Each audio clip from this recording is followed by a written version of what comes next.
How are we? Good evening, everybody. Welcome to the Shebeen. It's Sunday night. Hope you're keeping well. Hope you've got something Irish in your glass. We're going to discuss Irish whiskey pricing, have a deep dive into the costs, profits, or not, as the case may be, with Irish whiskey. We're going to discuss luxury pricing and positioning. We're going to discuss price gouging. We're going to break down the cost of a bottle of whiskey and where all of the money goes. And I'd love your thoughts, perspectives, and opinions. I think when it comes to whiskey pricing, everybody's got an opinion, and I'd love to hear yours. I'm going to share my opinions, my perspectives, as well as some facts related to the world of Irish whiskey tonight. So we're going to dive into that. Wherever you're joining us from, I'd love to know what's in your glass. What are you drinking? I'm currently sipping on a drop of our Stories and Sips Cologne release, which we released earlier this year. 4-year-old, still the oldest Cologne ever released. This was the second ever cask distilled at Cologne Distillery, and it is a single pot still, 120 litre PX Sherry Pedro Jimenez pot still, 120 litres, and really enjoying this flavour bomb of a 4-year-old Cologne whiskey. So let me know where you are, where you're joining us from, and what's in your glass. You may notice I'm on my own today. We are down one key player, key member of our team. Lauren is a little bit under the weather, so she is taking the night off tonight. So my back will be sore from carrying the Shebeen, but we'll soldier on regardless. So Lauren, get better, feel better, and get back on your feet soon. There's whiskey to be drank and there's work to be done, but hopefully you have a good rest tonight. Amy, Richard, Daniel, Tony, Johnny, Stacey, you're all very welcome. Great to see so many familiar faces and names in the comments. Throw into the comment section what you're drinking. I see all kinds of interesting whiskies. Cologne Baron Tool Cognac finish from Stacey in Ohio. Richard's drinking Dar Gaelic Knockgrath 3-6 in Dallas. John D's got Redbreast Lustow. Daniel's got a cup of tea during a break at work. Probably a good idea, Daniel. Fair play to you. Rich has got just finished a bottle of Jameson 18, moving on to a Blue Spot. Good man. Mark's got a bottle of our Short Cross peated single malt. Excellent. Lisa says, hey all, I poured some Powers John's Lane while I figure out what's next in the lineup. Well, hopefully you've got a good lineup of whiskies in front of you or around you that you can get hold of this evening. We're going to be discussing whiskey pricing, Irish whiskey pricing. It's particularly pertinent this week because over the past 10 days, we've seen the release of another ceiling-breaking Irish whiskey, a €5,000 release from Middleton Distillery, the Forêt de Tronçais Middleton Very Rare, a non-age statement blended Middleton Very Rare at €5,000 that has spent 3 years finishing in very exclusive T5 French oak casks. And I did a video on the process of making those casks, which you can see on my Instagram, Irish Whiskey Barry, anytime, or you can see it in our Irish Whiskey Fans of America Facebook group. But it raised all kinds of discussions online about whiskey pricing and what whiskies should cost and what we should expect to pay. And I'm here to maybe lead a discussion, but also weigh in with some perspectives of my own. I have a lot of thoughts and a lot of opinions on luxury pricing, positioning when it comes to Irish whiskey, and I want to share those thoughts with you tonight. Doesn't mean that I'm right. It doesn't mean that this is the gospel. It just means that it's my perspective, and I'm open to a great debate on it. I love hearing different perspectives, but I think there's lots of emotion can come into the world of Irish whiskey when we talk about pricing, and I'd like to remove some of the emotion and share some objective information, and then we can have a subjective discussion, I suppose, on whether those objective facts matter to us or not. Ultimately, it's all a very individual thing, isn't it? Pricing and what we drink. Jim Brannigan's got a drop of triple Jameson, good stuff, and Amy O'Byrne's got a classic Redbreast 12. Tetsuro is joining us from Japan. Good morning. Drinking Celtic Cask 46. Excellent. A fantastic whiskey. Greg Anderson in Florida is joining us with Green Spot. Kristen fighting off a cold on the hot whiskey. Hot whiskey's a cure for everything. Broken legs, colds, you name it. Kevin's joining us from Austin, starting with Redbreast PX. All right, we've got a good selection in the glasses. Powers Rye, Matt has got lots of great whiskies. You might hear noise in the background. That's the rain coming down in torrential quantities again today. Hopefully we're not going to get the same flooding we got last week. Poor Middleton Distillery Experience is closed until further notice. The ground floor absolutely destroyed, and so many businesses in Middleton destroyed and are trying to find their way back. But there's a worry tonight that the river is going to burst its banks again. So fingers crossed that it doesn't and this rain subsides. But I can hear it coming down here. It might come across the microphone. It's getting heavier and heavier now on the roof. But fingers crossed that it subsides this evening. All right. So what we're going to discuss tonight, as I mentioned, is Irish whiskey pricing. And it is just my opinion when it comes to some of the thoughts I'll share and perspectives. And I really want your thoughts and your input and your perspective as well. None of us are right or wrong. We've got our own thoughts and perspectives. Whatever's right for us is the right thing. But I think open discussions on sharing some facts and sharing some realities of the world of Irish whiskey can be helpful. So please put as many comments as you can into our chat tonight, and we'll have a good old debate and a good old discussion on Irish whiskey pricing. Plus, I need somebody to talk to because Lauren's not here, so I need your comments. So stick them all in there. I'm sipping again on Killowen 4-year-old single pot still Baron Tool for stories and sips. So slodja.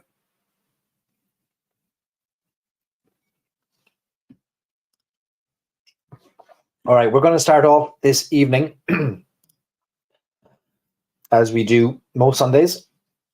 We're going to talk about some new releases, but I'm going to direct you to where the releases are. So over the past few months, as the Irish whiskey world has heated up, we're getting more and more whiskies that are being released, and I find myself getting more and more press releases and news of new releases, upcoming releases, and I've shared all of those releases as I've got them in social media, but I've been hearing that it's been tough to find them sometimes, or tough for people to go back and see what it was that we were talking about. So we've put together one single website where we'll share all of the whiskey news. It's called Irish Whiskey Watch, and it is available to anybody free of charge. There's no cost to it. We will share every bit of Irish whiskey news that comes out, every new release, everything interesting that's happening in the world of whiskey. We're not going to share things like a brand is doing a promotion. I don't think that's super interesting, but rather if there's a big development, like a new distillery is being built or a whiskey is being released, basically all you'll do is you'll go to irishwhiskeywatch.com, stick your email address in there, and the system will automatically send you an email with every new piece of news that comes out in the world of Irish whiskey. You can unsubscribe anytime, you can resubscribe, but it'll give you a digest of everything that's happening, so you'll never miss a new release.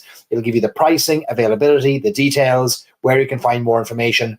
And as I get information, I'll share it with you. So irishwhiskeywatch.com is where you can go for all the most up-to-date news. A few hundred people signed up for that over the past week. So it's a great opportunity for brands to share their news with us. So if you represent a Irish whiskey brand, please send your news to us. You can submit it on the website, irishwhiskeywatch.com, or you can email it to me directly at news@irishwhiskeywatch.com, news@irishwhiskeywatch.com. And if you go and visit this website later, you'll see all the news that happened in the past week, including Jean-Claude Van Damme coming to Ireland and launching his whiskey, which lots of interest in that. You'll see details of the new distillery from Walsh Whiskey, who are proposing to build a €35 million distillery. You'll see the first Irish whiskey finished in a sake cask. Lots of interesting things have happened in the past week, but I want to focus tonight on Irish whiskey pricing, so I will quickly get past the news to get onto that discussion, which I think most of us want to talk about. Lloyd said, I signed up for that. What a good idea. Great stuff. Okay. So some talk already in there on diminishing returns with pricing. Okay, good. So I'll refer back to all of your comments. If I don't get to them all at the same time, I will refer back to them as best I can as we get through the evening. All right. So you're all very welcome to the Shebeen. Lauren is not here. I know that makes this about 75% less interesting tonight, but Lauren will be back next week, hopefully, as long as she feels better. In the meantime, you're stuck with me and me alone. So when it comes to Irish whiskey pricing, we can't ignore what brought us to the landscape that we have today. We are in a golden age. We talk about the golden age of Irish whiskey back in the mid to late 1800s, but it pales in comparison to the Irish whiskey landscape that we have today. There has never been more whiskey produced on the island of Ireland than is produced today. That's a fact. We're now at, I think, 45 distilleries. In the past 11 years, we've gone from 3-4 working distilleries to the 45 we have today. It's a massive, massive growth. Over the past 10 years, volume sales have doubled of Irish whiskey. We've broken all records with exports to the United States. We've broken all records with the number of cases of Irish whiskey sold. Last year, 14 million 9-litre cases, or 14 million times 12 bottles, which is about 168 million bottles of Irish whiskey were sold around the world. It's a fantastic time to be in the world of Irish whiskey. I remember as recently as 2016 when I first got serious about learning about Irish whiskey and diving into it and trying to understand it and tasting whiskies. You'd be lucky if there was a new whiskey released once a month, once every 6 weeks, once every 2 months in some cases back in 2016. Now it seems like there isn't a day or two that goes by that we don't have details of a new release. According to John Teeling, the godfather of the modern Irish whiskey industry, there are more than 700 Irish whiskies out there now, and he'd know because he's supplying most of them through his Great Northern Distillery. So many of those whiskies we may not have come across. They may have headed for supermarket shelves. They may have found their way into private labelings for individuals or for groups. But there are 700 Irish whiskies, according to John Teeling. It's a massive, massive number. We're seeing incredible innovation across the landscape of Irish whiskey, and we're seeing the range of Irish whiskies from youthful, flavorful Irish whiskies being released at 3 and 4 years of age, all the way up to 45, 46, 47-year-old whiskies being released. You can now get hold of an Irish whiskey at every price point from, depending on where you are in the world. In the United States, you can pick up an Irish whiskey for $20, all the way up to $50,000 and a little bit more. And so there's something now in the world of Irish whiskey for most budgets. There's something in the world of Irish whiskey for most palates, we think. There are more cask strength whiskies being released in Ireland than ever before, which should appeal to our bourbon enjoying friends. There are more than 85 different peated, smoky Irish whiskies that have been released over the past couple of years, which is incredible. So we have an incredible industry that today in Ireland employs 1,700 people. Visits to distillery visitor centres in Ireland contribute 65 million to local euros to local towns and cities that these distilleries are part of. And whiskey tourism is rebounding post-COVID. It's not yet at the numbers that it was pre-COVID, but it is rebounding. And I know Lauren, myself, and Anthony Sheehy are trying to do our little bit with Irish whiskey experiences as well to bring more people to Ireland. But I share those facts and I share that overview of the whiskey landscape today to paint a picture of how fortunate we are. How fortunate we are as whiskey fans to be in the middle of this golden age, or a second golden age, or a third golden age, depending on how we count it. Because of the range of whiskies that are available, because of the access that we have to them, because of the interesting people that are involved in the world of Irish whiskey. But with such interest and with such growth comes challenges, growing pains, supply chain issues. Now a larger industry at the mercy of global challenges, be it war, be it pandemics, be it oil issues, pricing, labor shortages, you name it. We've now got a larger industry that's at the mercy of all this. But we should not forget how good we have it in the world of Irish whiskey as consumers. So I'm approaching tonight talking about pricing as a consumer primarily, but I'm also somebody with one foot on the other side of things through the Stories and Sips Whiskey Club, because I deal with pricing on a daily basis, and I'm constantly coming up against challenges associated with supply chain, with logistics, and with the associated costs, and I'm seeing the cost increases. So what we're going to talk about tonight is we're going to talk about where your money goes when you buy a bottle of whiskey today. I'm going to break that down so you understand who gets what, who's got their hand in your pocket really when you're buying a bottle of whiskey. I'm going to talk about why a bottle of whiskey costs more today than it did last year. And I'm going to break it down. I've had some great conversations this week with distillers, bonders, blenders, bottlers, consumers. I've got lots of facts. I've had distilleries send me invoices to show me the cost of their grain this year versus and together with invoices from 4 years ago to show me the difference in the cost of their grain. I've had brand owners, whiskey bonders send me the costs of their corks, the costs increases in all aspects of their business. We're going to talk about why a bottle of whiskey costs more today. We're going to talk about what I'm calling Irish whiskey's luxury conundrum and the pricing and positioning around luxury Irish whiskey. And we're going to talk about who to be mad at. There's a lot of shaking of the fist and sometimes the raising of pitchforks when new whiskies are released at certain prices or things seem out of reach. And I can't help but think that we've got a lot of misplaced frustration and misplaced anger when we see certain things being released. But I know who we should be angry at, and I'm going to talk about it, and we're going to dive into it. What else am I going to share with you? Well, I'm going to share with you what I think is next and how I think pricing is going to go and where I think it should go personally, and we'll have a discussion about that as well. So we'll start off by breaking down the cost of a whiskey bottle because I think that's quite important. But I'm going to oil the old pipes first.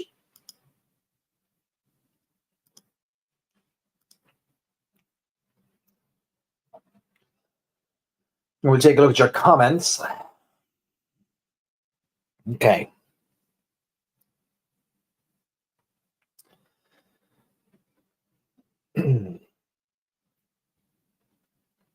All right, lots of great comments in there. I know lots of you will have your own comments and kind of debates with each other in there. And I'll try and come back. These comments are coming in fairly fast, but we'll try and come back to them as we go through. Kevin talks about retailers taking advantage of the gold and platinum age. It's a great point. I'm going to talk about that because I want to talk about price gouging this evening because there is price gouging that happens. So we'll definitely dive into that. So save some of your price gouging stories for me because they're important. All right, let's make this screen a little bit bigger. Where does my money go when I buy whiskey? I was many years in the world of whiskey before I knew where the money went when I bought a bottle of whiskey and how it breaks down. And I don't know that everyone is aware of where the money goes. So I thought we'd break down a bottle of whiskey. So what we're going to do is I've taken a sample bottle, an €89 bottle.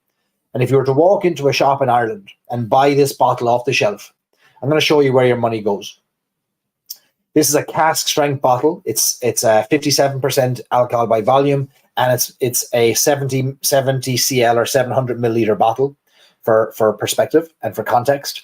And I'm going to tell you where this goes. Now, this is just one example. You can ask me to tailor this for other scenarios, like, for example, online retailers or buying directly from a distillery. And there's all kinds of different models on this. However, if I take Ireland, most bottles of whiskey in Ireland are bought from a whiskey shop or a supermarket. And so any retail outlet or storefront that sells you a bottle of whiskey will price in and around this. Now, this is not exact because every scenario will be slightly different, but I'll share with you what could vary and what won't vary.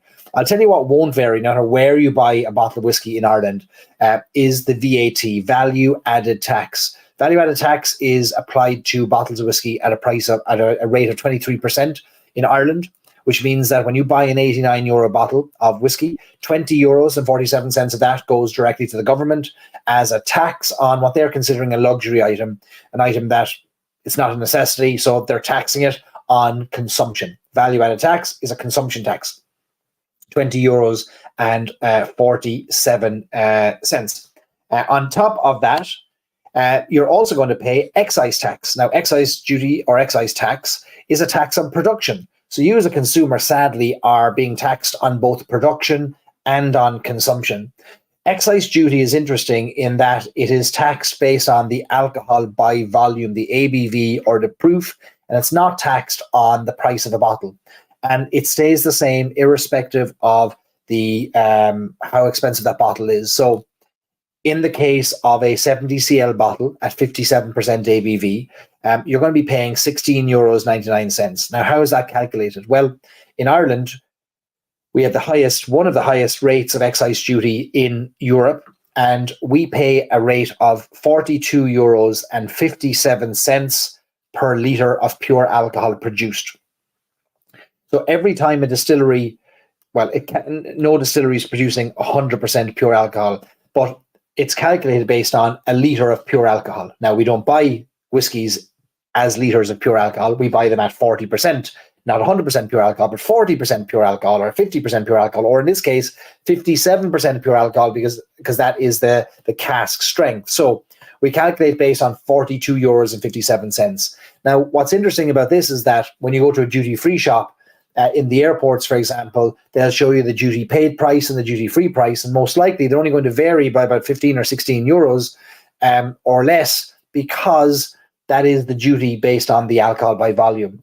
So you might have a €4,000 whiskey at duty free that was €4,012 before the duty was taken off.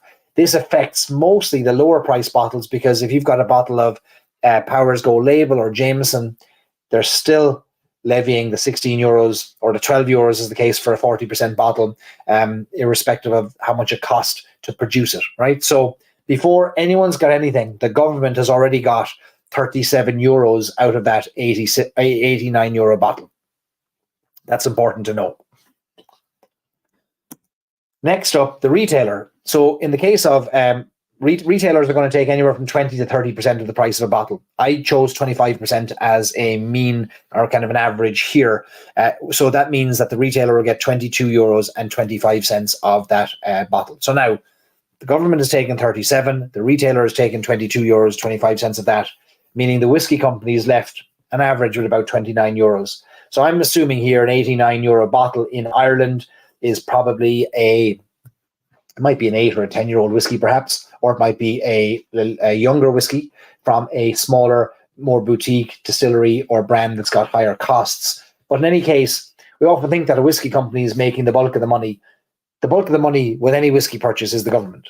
They're making the money more than anybody else, especially at this price point. And we'll come back to this later on about who to get mad at. We should be getting mad at the Irish government for the excise duty rates that are applied to spirits. Very mad. I know there are issues with alcohol consumption and alcohol abuse, but I don't think that taxing everybody across the board this way is the way to solve that problem. There are more societal and social issues that we have to solutions that we can address, not just pricing, although I know it is one factor in it. So if a retailer or if a whiskey company is only getting €29, and that honestly is quite generous, the retailer might get a little bit more. We also, each of these pieces will have to be broken down even further. So this is the top level pricing, just very, very top level. And it hides so much in this top level. For example, the government here is getting €37, right? So that's gone all the way out the door. Before anybody else gets paid, the government is getting their piece. The government will never lose. That's why alcohol is so regulated, because it's so lucrative. Every drop is worth so much to the government. But let's look at the whiskey company. Of that €29, look what they have to pay for out of that €29. If it's a distillery, they have to pay for the production of that, the distillation, fermentation, the maturation, the grains, the water, the yeast. If they're not a distillery, they have to pay for the sourcing of the whiskey, and that's something that's gone up and up and up and up in price over the past few years, and I'll talk about that in our next segment. They have to pay for the warehousing of that, for however long they stored that. They have to pay for their dry goods. Those costs have gone through the roof. We'll hear that in a second. The bottles, the labels, the corks, the closures, the boxes, the IBCs, which are the big plastic containers that whiskey gets shipped in, the intermediate bulk containers, barrels, staff, energy costs. So that €29 is not profit, but rather what the whiskey company will get from a retailer for the purchase of a bottle, of which they then have to pay all of these costs out of it. And it does remind me of the farmers. So farmers who really, we're not even mentioning here, they're further down the road. Farming is a notoriously difficult business to make money in, as is the whiskey industry. And it does remind me of the joke about the farmer who won the lottery, and he was asked what he was going to do with the money, and he said, "I'm just going to keep farming until the money runs out." And I think it's the same with many whiskey companies, that the costs are so high and that you're operating in many cases at a loss for the longest time because of the return on investment and the time taken to return, especially distilleries, for how long they have to mature their whiskies. So that 29 euros has to go a long, long way. We could break each of these things down even further. When you go to production and sourcing, we could break down the cost of the grain, but I'll come to that a little bit later. So when we think about expenses, when we think about who to be angry at, let's lower the pitchforks when it comes to shouting and screaming at the whiskey companies when we realize just how little there is per bottle to be made. Now, the retailer also takes a big risk. They have to sell the whiskey, so they'll buy it from the whiskey company. The whiskey company will need payment pretty much immediately. The retailer then has to market, they have to advertise.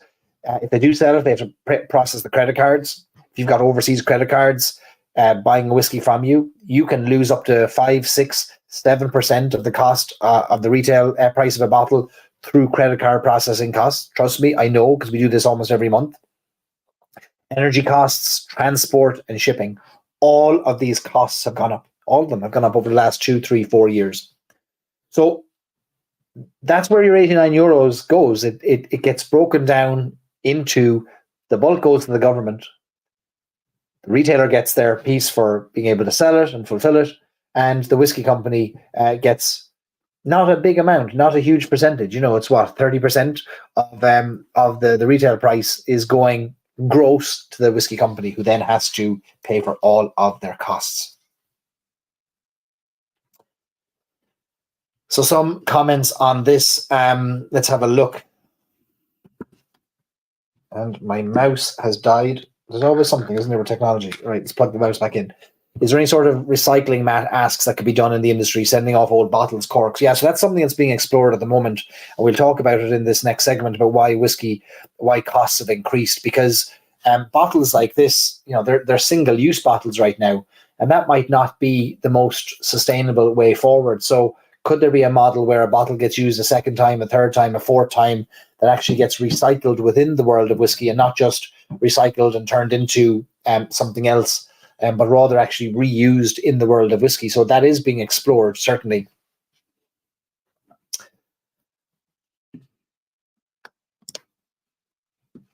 Okay, some of the other comments.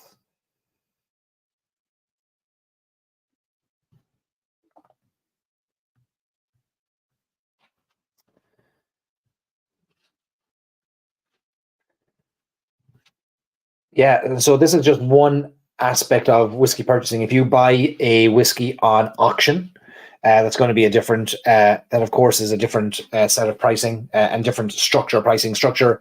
If you buy from an online retailer who doesn't have a storefront, they might have slightly different pricing. If you buy from a whiskey company directly, they'll have a different structure in place as well. But suffice to say is that no matter how you operate it, there's no way to avoid the rising costs. Now, what this doesn't account for is if the Irish whiskey companies were to not sell in Ireland, which is, Ireland is a big market for the world of Irish whiskey, but it's nothing compared to the United States. The United States brings its own set of challenges. Irish whiskey companies can avoid paying the government in Ireland excise duty and VAT if they ship to an overseas out of Europe, out of the European Union. But then you've got the costs of container shipping or air freight. You've got the costs of the 3-tier system in the United States, which means that the importer, distributor, retailers all have to be paid their piece as well. Then you've got state and local taxes that will be applied, that will be added in at the retail level, whether that's baked into your pricing or not, depends on the retailer. It can be advantageous to a retailer or to a whiskey company to ship all of their product to the US. But then comes the challenge of being able to market and advertise the product in a country the size of the United States, which is 50 different countries all rolled into the one. And it's a lot harder to do tastings and to help educate. And so if you sell something once in the United States, there's no guarantee that you'll sell it a second time, or that a retailer will place an order or a distributor will place an order for another container if nothing leaves the shelves in the first time. So there's no end to the challenges. Like, this is not a business that you get into because you're looking for an easy life or you're looking for a quick buck. It's something you get into because you've got a passion for it and you believe in it and you just love it so much, because if you didn't, you'd be pulling your hair out every second day.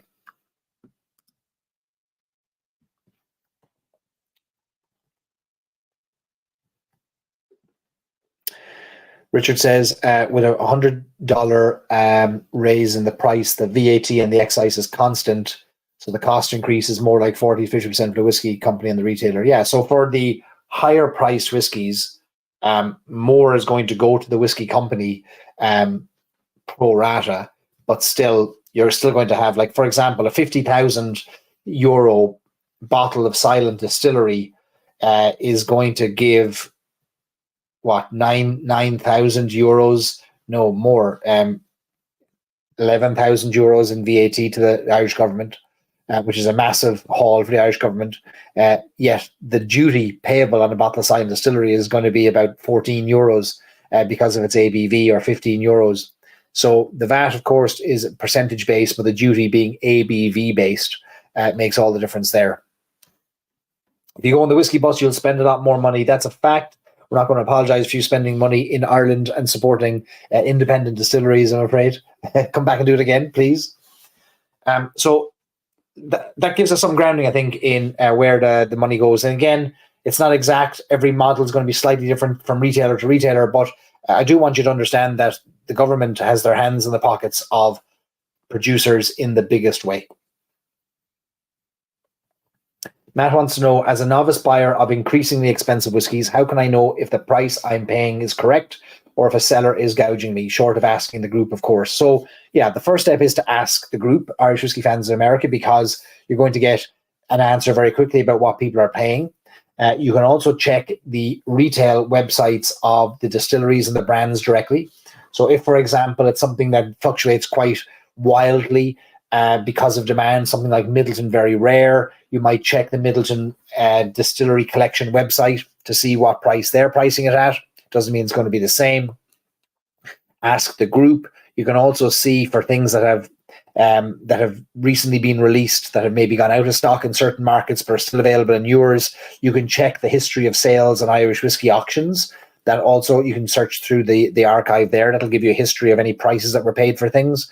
So when you start to bring all those things together, you'll start to get a sense of when you're being gouged. But you can also, what I often do is I'll Google the name of a whiskey, use the word launched, and use the word price, because that will tell me what price it was when it was launched. In other words, I'll find all the press releases online and it'll show me what it was when it was launched with its RRP. Now, that doesn't mean it's going to be the same everywhere, but it gives you some sense anyway. So why is my whiskey more expensive than a year ago? And it's something we hear a lot, and many of you have seen the prices go up in your states. We've seen the prices go up in Ireland. We've seen the prices go up elsewhere. And there is no one reason. And there is no one single brand, and there is no one single distillery screwing you. But what there is a smorgasbord, or should I say, an all-out assault of increases in pricing across of costs across the board, coupled with an increase in demand. So the flip side of having a burgeoning Irish whiskey industry and a growing demand for rarer Irish whiskies that wasn't there before. For example, we've had a 1,200% increase in sales of premium Irish whiskies over the past 10 years. That's going to put pressure on pricing, because no product in history that has experienced increase in pricing has ever dropped, or increase in demand has ever dropped its pricing. Rather, they keep increasing the pricing to see where they can push it to and where the resistance lies. These are businesses at the end of the day, whether we like it or not. So you've got the increase in demand that certainly starts to affect the rarer, more exclusive, smaller batch stocks. But that's only a small part of the story. And I really think the bigger story, especially when it comes to independent distilleries, independent brands, of which we all try and support, is the costs. And so I've got a lot of information that was shared with me over the past few days from brands and distilleries about the costs. And I want to share some of those things with you, because it's astonishing to me. Like, it's absolutely mind-boggling how the costs have been baked in, and what you're not, how the costs have increased over the past few years, and what you're often not seeing is the lagging effect. Like, there's a lagging effect to these costs.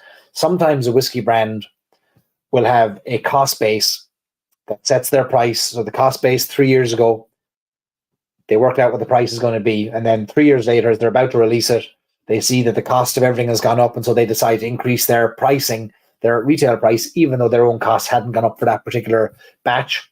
Then you have other brands who say, well, no, my cost base was lower 3 years ago. I'm still going to release at that lower price. I'm not going to make my customer pay for grains and water and energy that wasn't part of this particular release. That'll take hold and take effect, kind of lagging 3 years or 2 years or 4 years or whatever it might be. And you never know which one is which when you're buying. You don't know which company's doing what at any time, and so it can become a bit challenging to see, well, what's baked in here and what's not yet baked in. So I'm going to share some. I'm going to read out some things. I'm not going to put them on the screen because there's quite a lot of them here. So one distillery shared with me that across the board, grain, gas, labor, glass bottles have gone through the roof in pricing. But one of their biggest challenges is the insane increases in insurance costs. They're able to absorb some of the costs on grain and labor, but they're unable to keep absorbing the costs of the increase in insurance. The insurance companies, in their words, are simply price gouging. This one distillery is going to move to a Scottish insurance company next year because there's no competition for insurance for covering their distillery, and they're based in Northern Ireland. Labour costs and livable wages have increased, which according to this one distillery is a good thing for society. The flip side is our current labour shortage, so entrance salaries are much higher than they would be otherwise. Other increases from one particular distillery, the increased cost in labels and cardboard boxes, which they are still absorbing today, but some distilleries can't absorb that cost and have to pass them along to consumers. One whiskey company was very good in doing a complete value chain breakdown on materials and dry goods for me to help me understand the cost. So I'm going to share some of these with you, which are staggering. Bottles, when it comes to bottling, and these are all the hidden costs we don't think about sometimes. You just think this thing arrives at our door. We don't often realize just all the various little bits that go into it. And again, talk about that 29 euros that the whiskey company gets. It's paying for all these things I'm about to talk about. Bottles, there's been multiple price increases from almost all EU suppliers, totaling 50+% increase in costs for bottles after you collate them over the past 2 years. Bottles that were once 90 cents are now easily €1.50. This has seen a number of suppliers look towards Asia and China for their bottles now. It could make for an interesting discussion in how we become more sustainable within this space, reusing bottles rather than one-time usages. So we talked about that earlier. Could we reuse this cologne bottle? Why am I throwing this into the recycling bin when it could be? Is there a way to bring that back to a distillery or a drop-off point? Can that be cleaned? Can it be reused? Surely it could, considering the cost of it and the production cost of it. Corks, not as bad as bottles, but there's about a 10% increase in cost on corks over the past 2 years. 10% increase in the seals that close the corks on bottles. Labels and outer boxes are 20% more expensive than they were a year ago due to supply chain pressures, shortages of wood, coupled with energy in producing them. Pallet wraps. Now, we don't often think about that. So when a whiskey company sends a pallet of whiskey to a retailer, that plastic film that goes around the saran wrap, industrial saran wrap that goes around the pallet, that's 10% more expensive than it was.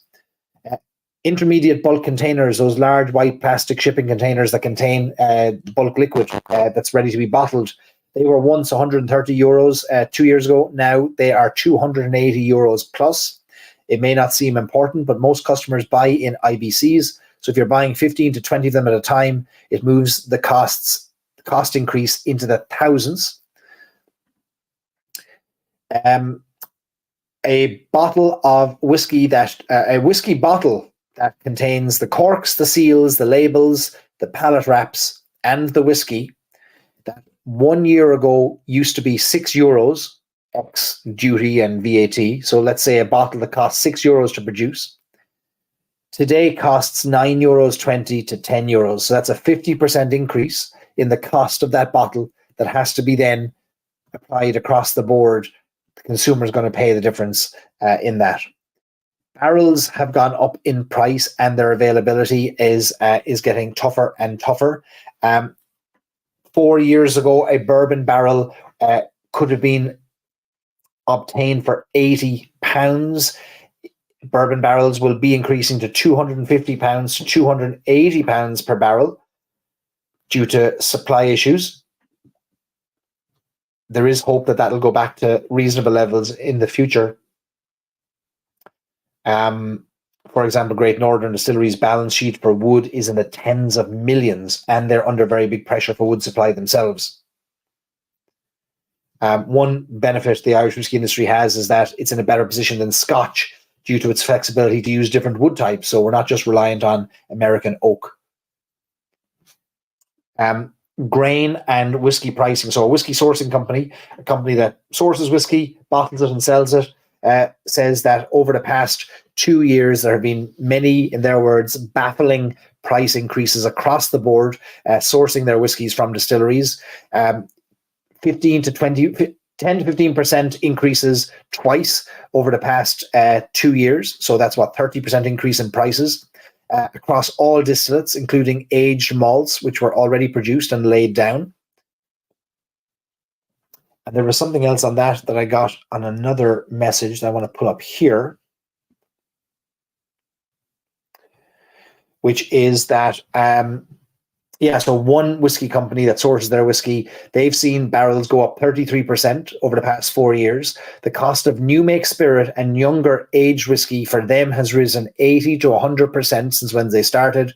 Very mature whiskey stock to obtain has probably risen by 200 to 300% over the past 2 years. Transport costs have risen. I couldn't put a percentage on it, but maybe 25 to 30% is the word that they're sharing there. Massive cost increases. Some of those cost increases have found their way into the whiskey. Some of them haven't yet found their way into the whiskey. What we haven't even touched on there are energy costs. Some distilleries, some brands can't choose their energy supplier. They can't shop around. They've only got access to one supplier in the area they are. They can't move to renewable resources. They can't change to solar or wind farms or anything like that. They're just stuck with what they have, and that's a massive, massive challenge. So when we see prices of our whiskey going up, this is why whiskey is more expensive than a year ago. Now, it's not the entire story. We talked about the pressure that comes from demand. Who is going to be able to absorb the cost increases more? The large multinational companies who are able to hedge their bets and were able to invest in dry goods. They were able to store pallets and warehouses full of bottles. They were able to buy at such bulk that they get pricing discounts. They're not going to feel it as much, but across the board, the prices are going up. Transportation costs are going up, as we've seen. I mean, you see when you buy a bottle of whiskey directly from Ireland, or you have it shipped from an auction company, it's anywhere from 45 to 60 euros to ship one single bottle. It used to be 25 to 30 euros when I first, just a few years ago. And all those price increases are due to increases in fuel costs, surcharges that are being put on by DHL and FedEx and UPS. And those aren't going away. One whiskey company said to me during the week, when a new surcharge gets added on, it tends not to be removed and gets absorbed into the pricing structure going forward, and everyone else has to just align with those prices.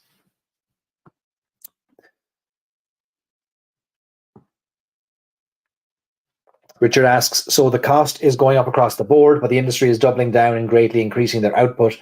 How is this not a recipe for disaster if buyers are retracting their purchase total? Well, there isn't an indication currently that buyers are retracting their purchase total. In fact, there's only softening of the market from a whiskey perspective in the United States. There's a massive market still opening up in Africa and Asia.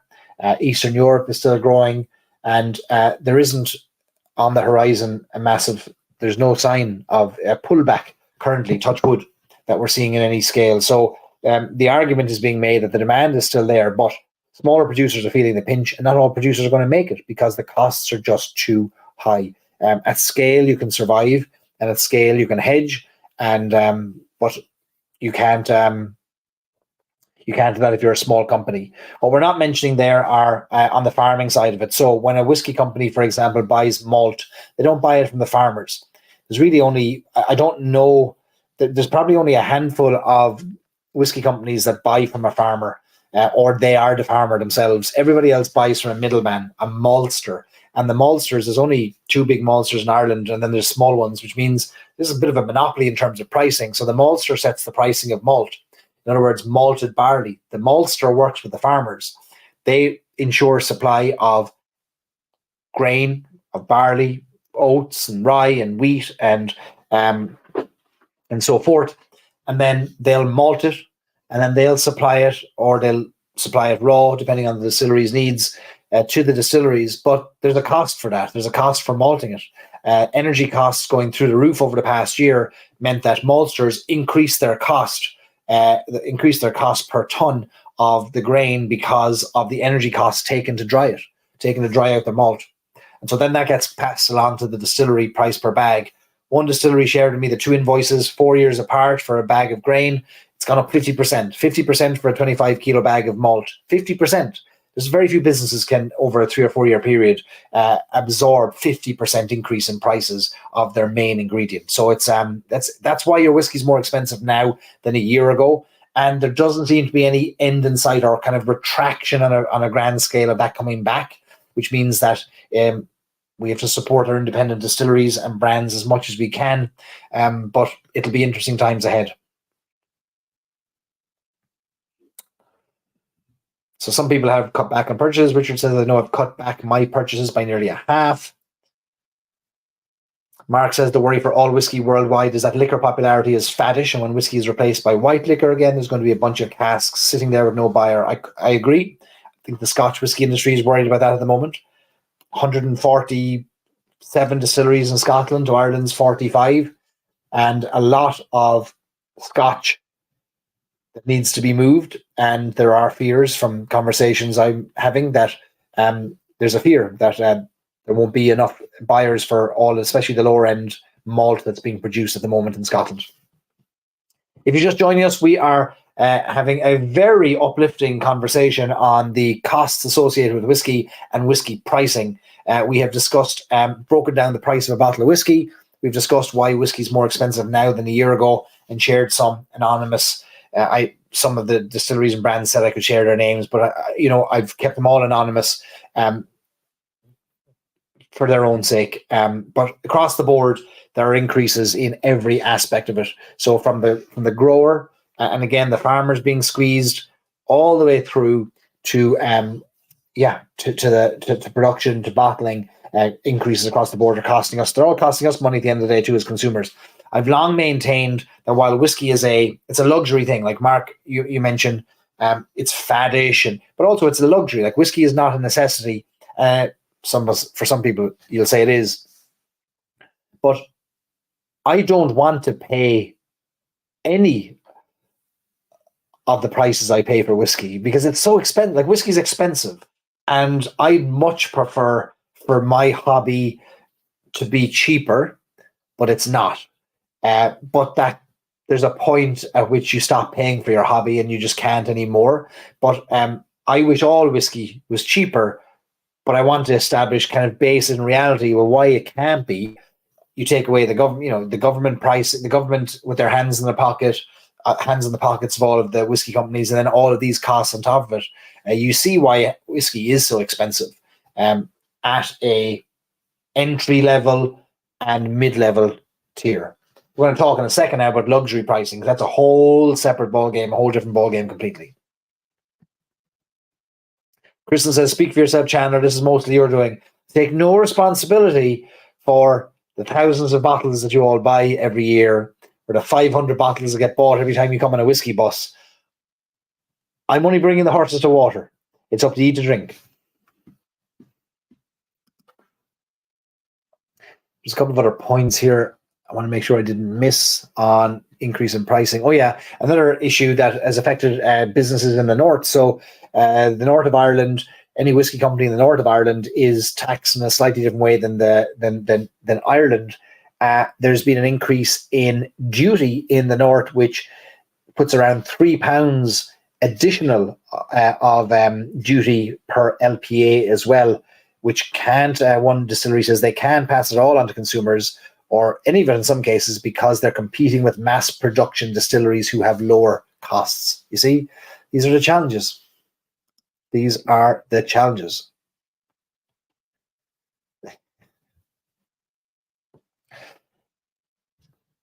Richard says you're going to have to start watering down his whiskey with Coke. May I suggest Pepsi Max is a great addition to any whiskey.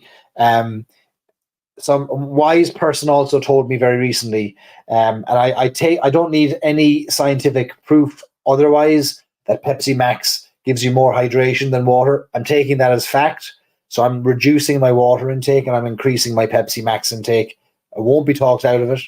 I explained this to my very startled doctor.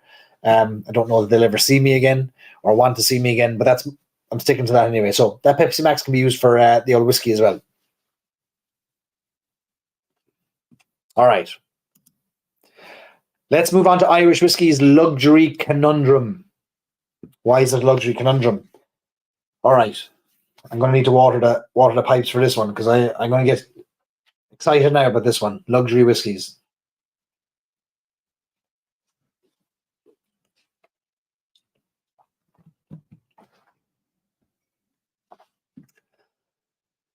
All right.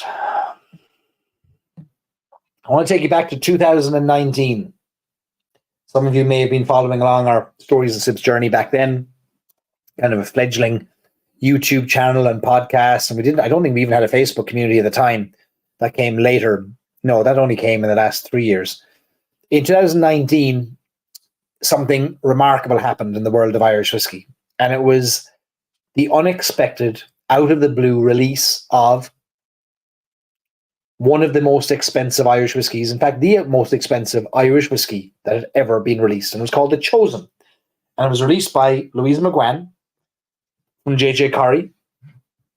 And I remember being at the launch of this whiskey in London, and word started leaking out the day of the announcement, the day of the release. Word started leaking out back in Ireland of this whiskey and its stratospheric price, which at the time was €6,500.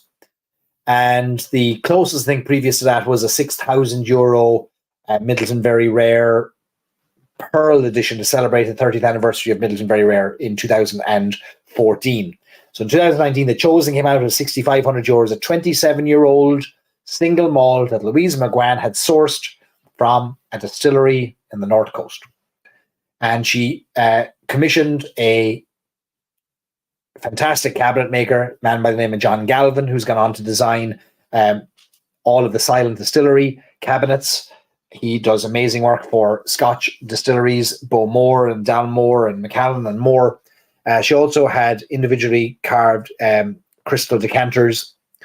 And this release got people so incensed, mad. The abuse that poor Louise took at the release of this whiskey was honestly unacceptable. And people with if I say pitchforks, I mean pitchforks and torches. And if they could find something to throw it at J.J. Corrie or Louise at the time, they were throwing it, at least virtually. And it was, I can imagine, a very difficult time for Louise, who wanted to crack the luxury market for Irish whiskey. She had worked for luxury brands. She had travelled extensively and seen the benefit of having a luxury position for Ireland in the world she worked in, which was whiskey. And so The Chosen was her foray into that world of whiskey. And I remember after the launch, after listening to Louise explain her vision for where Irish whiskey should be and her disappointment at why it wasn't there at the time. And I remember getting inspired, excited, and very, very encouraged by what Ireland could do, because I knew we had the quality of liquid and the quality of stock, and we had the craftsmanship, we had the people, but we just didn't have all this pulled together into the luxury market yet. And the morning after the release, I remember going to a local park and I sat down and I shot this video. You can find it on the YouTube channel. If you go back far enough, you'll find this video. It's from 2019, so 4 years ago. And this Irish fella sat on a bench in a park in London and I just put the camera on a tripod and I just talked for whatever it was, 10 minutes, about luxury pricing and why this product mattered and why it fit into the category. And it got very mixed reviews. People saying how, well, first of all, they were challenging Louise on what gave her the right to release a whiskey at this price that she didn't distill. Can you imagine the audacity of Louise trying to position Ireland as a luxury product? People gave out about crazy that Ireland, that Irish whiskies should cost this amount. And on it went. And I think this went on for weeks and weeks and weeks. I stayed firm in my position. I know Louise probably, I can't imagine how easy it was looking online at this baby that she had, this whiskey baby that she had over a period of time brought to life, and brought out into the world with the hopes of putting Ireland on the map from a luxury standpoint and just getting vitriol and abuse. And it was a turning point because and Louise took the brunt of it. She punched through a ceiling that arguably others should have punched through before. Irish distillers and Bushmills had stock that could have done this before. Now, within a year, Irish distillers launched the Silent Distillery Collection. And they took the €6,500 that Louise had charged, and suddenly they came out with a €35,000 Silent Distillery Collection, Chapter 1, and talk of a Chapter 2, 3, 4, and 5. And it changed the game. Like, suddenly now we had this super hyper premium Irish whiskey available to those who invest in such things, to those who consume such things, and to those who need the reassuring expense of the thing they're consuming. And there is a market for those who, with the right amount of assets and money in the bank, will never buy a €50 whiskey or a €10,000 car, or even a €30,000 car. They'll want the €1,000,000 car, and they'll want the €10,000 whiskey and the €50,000 whiskey. And what Louise was saying, what Irish distillers were saying with the release of Silent Distillery Collection is, okay, we see that gap, let's go and let's run for it. So it was groundbreaking. There's the Middleton Pearl that was released beforehand back in 2014, and there's the Silent Distillery Chapter 1, 45 years old. There's since been Chapter 2, 3, and 4. Chapter 5 is coming out next year, and then there'll be Chapter 6 in 2025.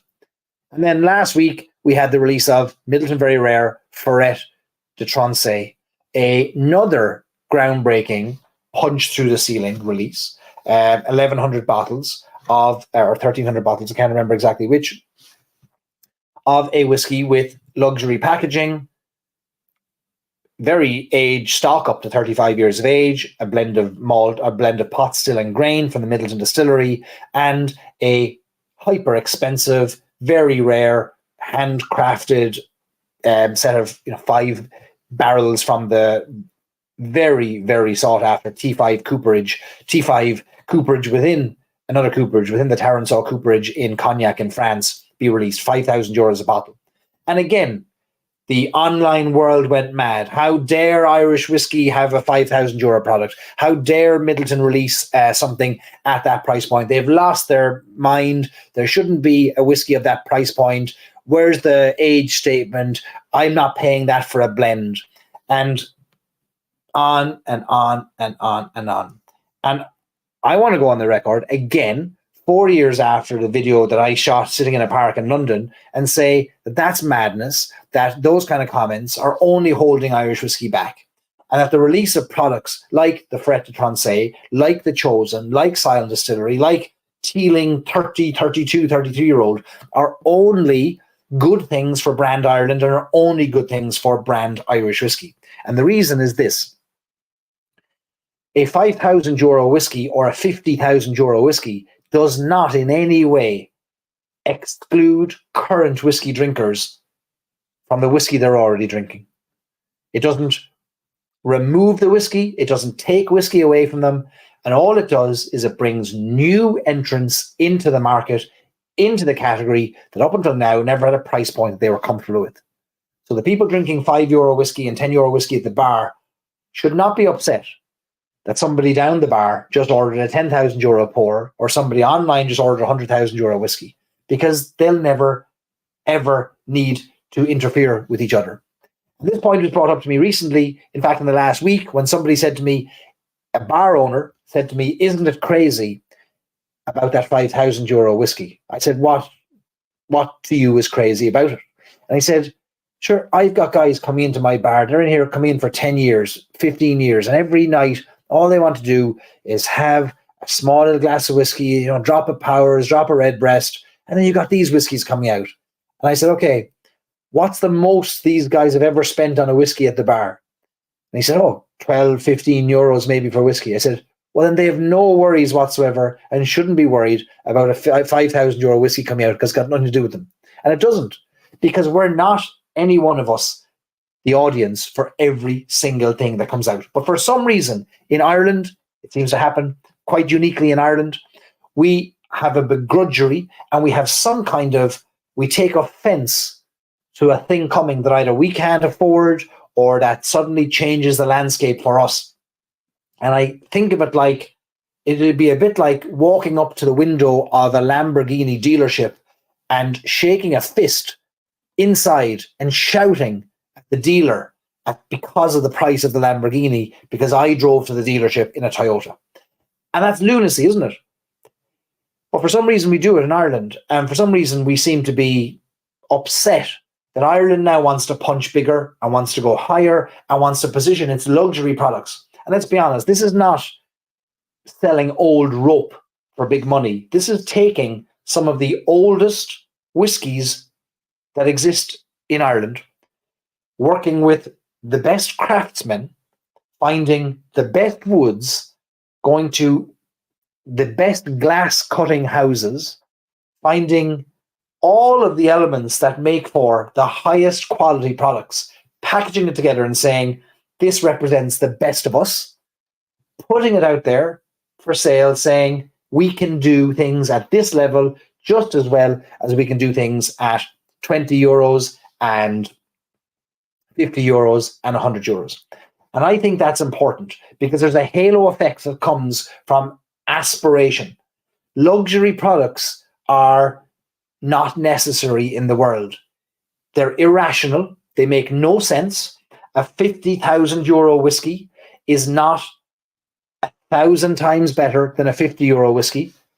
Cannot be. It cannot be.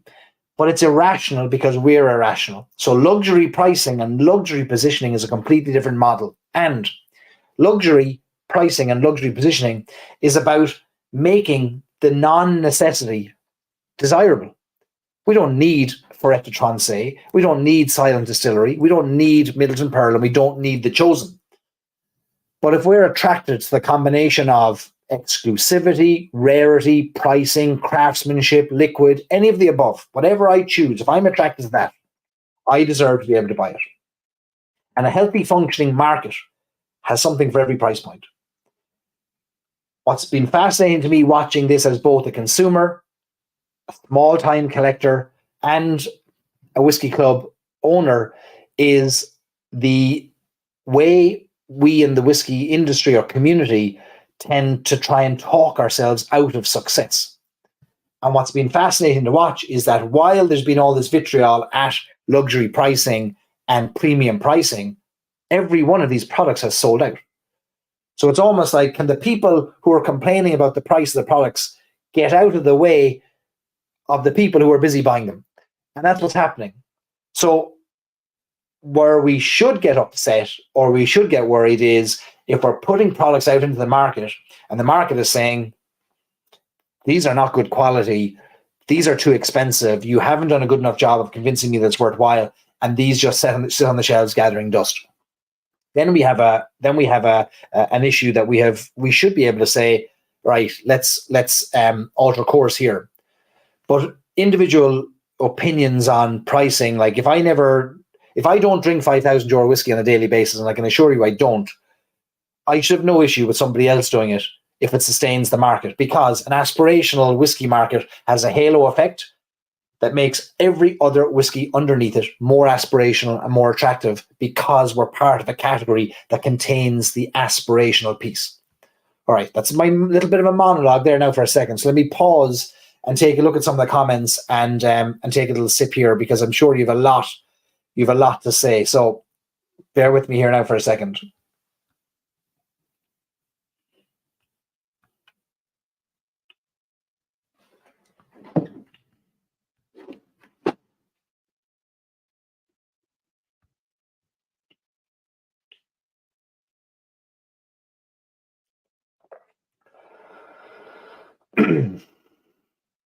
Greg says, meanwhile, Sotheby's is auctioning a bottle of Macallan next month that is expected to go for about 1.4 million.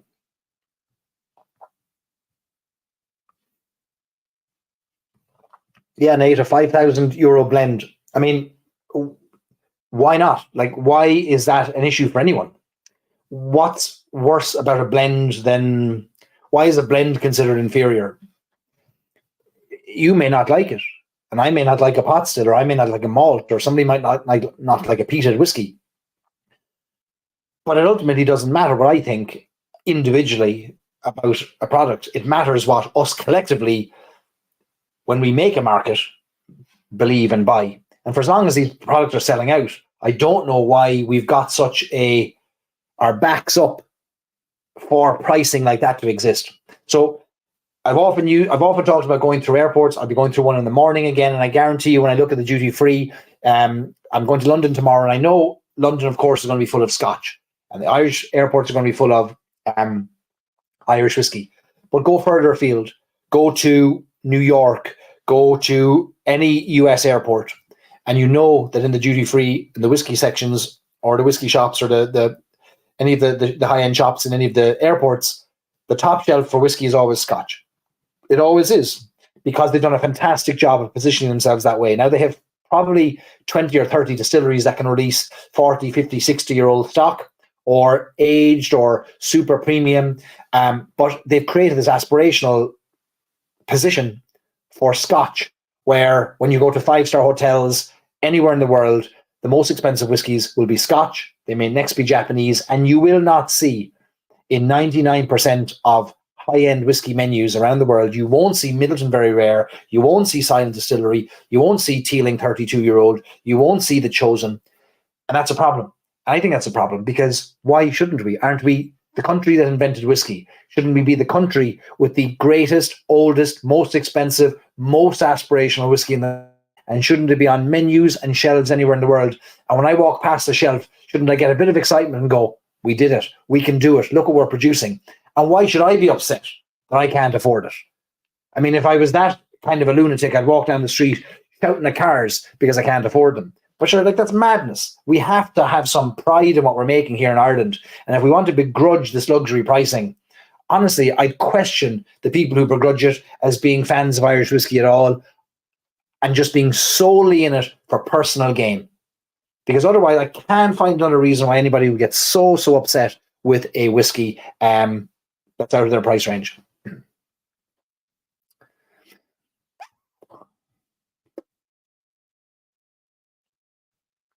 Matt says, Irish whiskey will expand as far as the market is willing to pay. Absolutely. And the larger the gap between the most and least expensive options, the more options there are to fill in the gap. It's absolutely right, Matt. You absolutely nailed it. The market will decide what it can sustain, and the market will tell us what's working or not. I know that if I asked most whiskey drinkers, in most Irish whiskey drinkers, if there should be an Irish whiskey that's infused with orange flavoring and released throughout America, should it exist? And most Irish whiskey drinkers would say, no way, you cannot butcher an Irish whiskey with orange flavoring and sell it as Jameson Orange. Yet Jameson Orange became one of the fastest selling, best selling flavored drinks in the Midwest 2 years ago when it was released. The market tells us, market research informs us about what the interests are. And if we're clever in the world of Irish whiskey, we'll listen to what the market wants and we'll supply it. Back in the late 1800s, early 1900s, the Irish whiskey industry did not listen to what the market wanted. And all the way up until the 1960s, we didn't listen to what the market wanted. We insisted on producing pot still whiskey in Ireland, and we didn't listen to what the market wanted, which was lighter spirits, blended spirits. The Scots ran with blended whiskies, while the Irish were busy trying to sell harsh, heavy pot still whiskies. And what happened? The Irish whiskey industry collapsed. So I think we should all have our opinions, but I don't think we should try and derail a market with such forcefully held opinions that we're trying to convince everybody else that the world is burning when all these things are selling out, only because they're a response to what the market is demanding.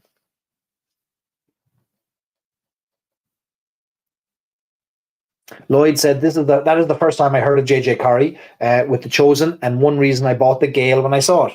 Isn't that it encapsulated the halo effect, a luxury brand, JJ Corrie, which they're trying to be? And it doesn't matter if you distill it or not. I mean, there are so many examples in the world of Scotch. I mean, what about all the independent Scotch bottlers? What about Gordon MacPhail? What about, I mean, I could go on and on. There are so many independent Scotch bottlers that command some of the highest prices in the world of Scotch whiskey. And they didn't distill the whiskey. They sourced it, they packaged it, maybe they matured it a bit longer. But the word should has come up a lot in the past week, especially in relation to that whiskey Ferret de Trancé. A whiskey that age should have an age statement, or a whiskey that price should have an age statement, or a whiskey that price should be a pot still. But what does that mean, should? Like, is that for you individually or for the market? Because the market's telling us that they're quite happy with what's coming out. Now, if the market pushes back and says, collectively as a market, we're not ready for it, then I think the distilleries have to make a change. All right, let me keep going through these comments here. These are great. Keep them coming.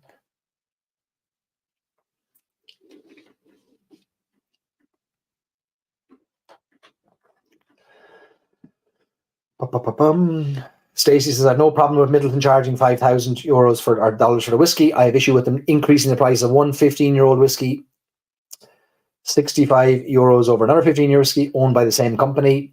Well, again, that's market economics, and this is where you as a customer have choice. So I'm not here to just say pay whatever a whiskey company charges. What I'm saying is, here's the realities about everything from luxury positioning to cost bases. Now, you individually get to say, it's not for me. Even within the same stable of whiskies, there are different market demands. There's different interest. For example, Redbreast sells much more than spot whiskies. Or we can use many different comparisons. We won't just harp on one distillery or one set of brands. But the market determines the price it'll pay. And I always say, if we don't want to pay a certain price, we should stop buying it. And that if we all stop buying a thing that we don't want to pay, it won't be made anymore, or pricing will change. The market has a habit of correcting itself.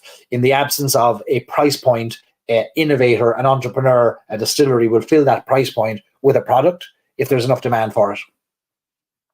Richard says, I say let the 1% pay the expense for the distillers to keep us in the $50 bottles. We can all happily coexist.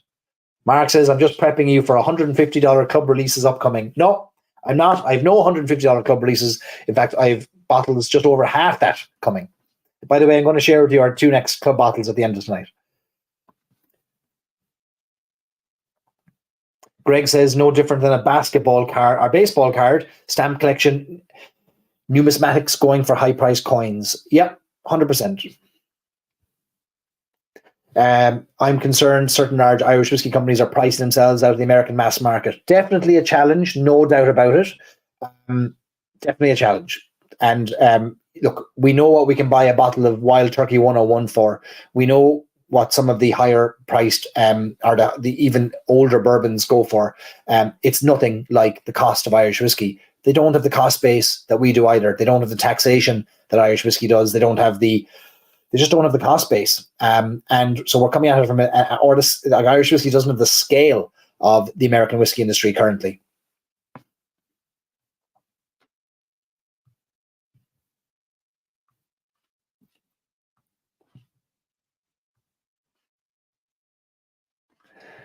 A blend isn't necessarily worse, as Nate. No, I agree with you. I agree.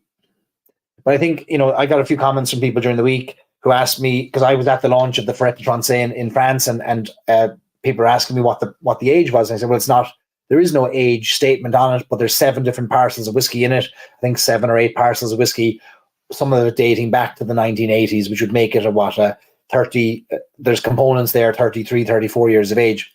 And the person said, if I'm paying $5,000 yours for whiskey, I want the age in it.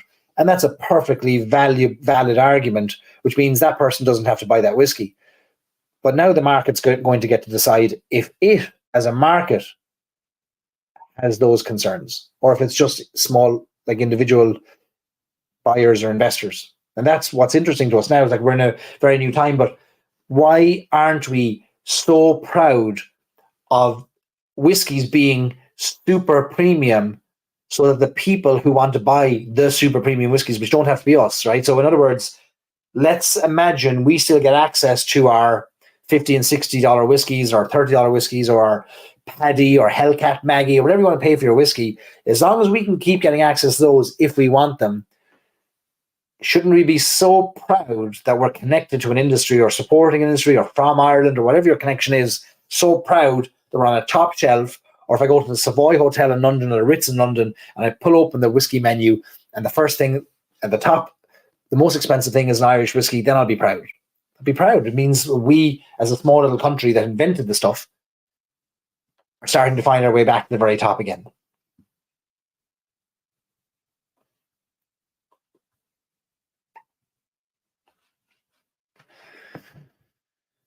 All right, let me keep going through here.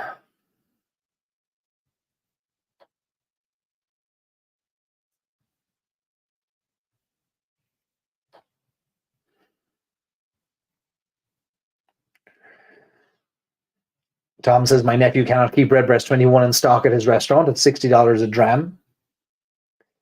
What's interesting is once you get into that luxury, non-necessity becoming interesting and demanded, you start to see how irrational we all are. And we should know that we as humans are irrational people, because the last time you went to a conference, or you went to travel to a city for work or for pleasure, I guarantee you didn't start looking for accommodation at a hostel level, at a 12-bed hostel, and then work your way up based on availability until you finally got, worst case scenario, you got a hotel room all of your own, because you were purely based on function. No, you probably went and looked for a hotel room near where you were working or needed to go to, and you wanted a hotel room to yourself or with your partner. When you went to buy a car, I'm sure there were cheaper cars than the one you bought. There were also more expensive cars than the one you bought, but the one you bought was more a reflection of you as a person than of your desire for functionality. The clothes we wear, like when was the last time I went into a department store and saw somebody touching a piece of clothing and saying, wait, like 6-thread cotton for $500? Oh my, I can get 6-thread cotton for $50 over at Walmart. I'm not paying that for a Gucci jacket. We don't behave logically when it comes to irrational aspects and things like luxury. And it's the same with whiskey. So I think we have to stop if a 27-year-old whiskey costs this, then a 30-year-old whiskey should cost this. If a 12-year-old whiskey costs this, a 50-year-old whiskey costs 4 times more. We're doing some linear conversions or linear multiples. It just doesn't work that way in luxury marketing and luxury positioning, because it's irrational. The value is not in the functional aspect. The value is in, I want this to reflect me. When my guests come over, I want to pull a bottle of Ferret de Trancé off the shelf, and I want to tell them the story of the 500-year-old forest in France that's been managed since the 1600s, was built for warships, and I want to tell them that as I'm pouring them a drop. And I want to tell them the 256 years it took for that whiskey to finally make its way into a bottle, because of the length of time it took to grow the wood, to season it, and to fill it with the whiskey. That is irrational luxury purchasing. So I think the direct line of, if I pay this for 12-year-old, I should pay that for 30-year-old, it just doesn't hold up anymore when we get to that level. And Nate says Porsche is able to set the base 911 price by the consumer's list for the 911 GT3 or S. Mike says, Barry, does anyone here disagree with you? I don't know, Mike. I haven't been keeping up with the comments fast enough. I mean, I'll shut up if you want me to.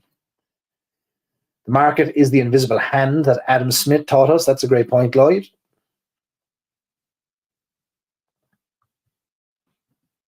All right. So it looks like lots in agreement. Okay, I've made my point.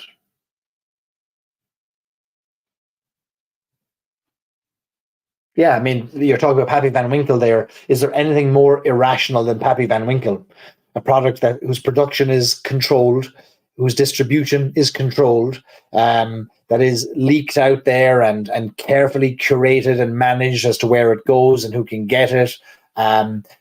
Irrational, but it drives us crazy because it checks the boxes and pushes the buttons that we want to respond to in a Pavlovian manner, based on, I want to be the one that gets it, I had a chance to taste it, and on and on and on.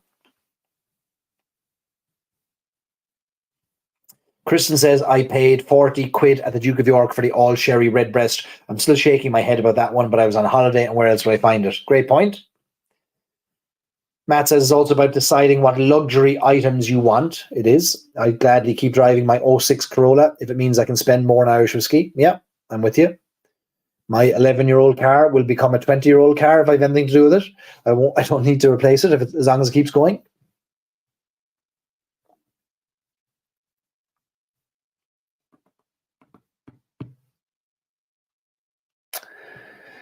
Okay. So I think I've made a point, and that is luxury releases don't alienate current customers. They introduce a new audience. So I will be delighted when there is a $100,000 Irish whiskey release. I'll be delighted when there's a $250,000 Irish whiskey release, so long as the market sustains it, so long as the market enjoys it, and so long as we have the quality to back it up, and that we're not selling old rope, that we're actually putting out there our best products. And I can tell you that our best products stack up against the best in the world, and they are winning awards up against the best in the world. So for as long as we can introduce new audiences while keeping the current audiences happy, I say give us more Ferret de Transays, give us more Chosens, give us more silent distilleries, and give us things we can get excited about. If we're not excited about them, we won't buy them, they won't sell, and the market will evolve and the releases will evolve accordingly.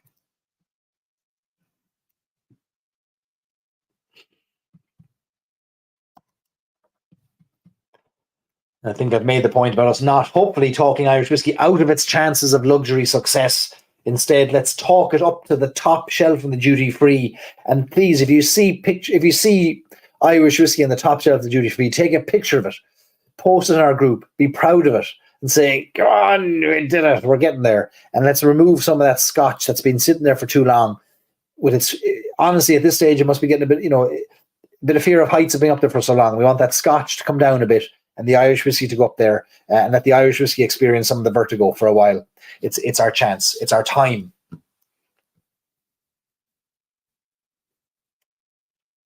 The other way to look at it is, and Matt, I think, hits on this point here. If 500,000 euro whiskies start getting purchased, do you know what that does? It funds distilleries, it funds the industry. That money goes back into the communities, it goes back into the whiskey companies. Whiskey companies that do well tend to expand, tend to innovate, tend to diversify, tend to take chances. Sales solves everything is a line that I was fed a long time ago, and I'll never forget it. Whenever we're struggling, sales solves everything. So long may we be selling. So, what or whom should we be mad at? We got all this energy now, we got all this passion. Who do we direct it at? Who should we be mad at? I'll tell you who we should be mad at. We should be mad at the price gougers. That's who we should be mad at to begin with. The Irish government, we should be mad at. I don't mind saying it. Reduce excise duty on bottles so we can actually put more money into the distilleries' pockets and brands' pockets in Ireland. Reduce VAT, reduce excise duty. That'll help dramatically, so that we can pay livable wages for staff.